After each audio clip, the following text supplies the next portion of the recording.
Hey guys, ulam ko guys. Ito ay beef.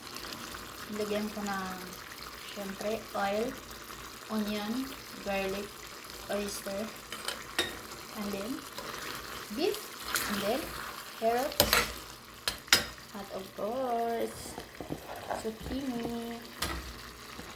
Di pa ako nakalinis guys kasi tumalsik ang toyo. Umapaw siya kanina.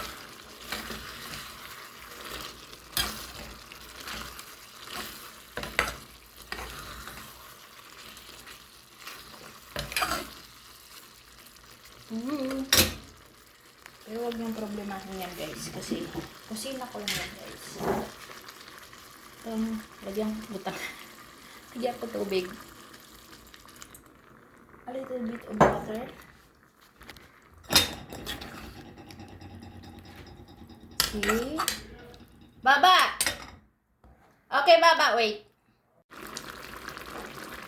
And I put also this one. 4 pieces of mushroom. So this is my food, guys. So yummy.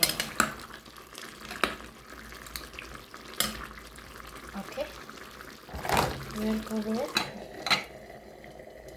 Okay. Ooh. Luto na yun, guys. Ilalim natin yung mushroom. Para mas maluto pa siya. Yummy. Kain na guys. Lutuin nyo dito.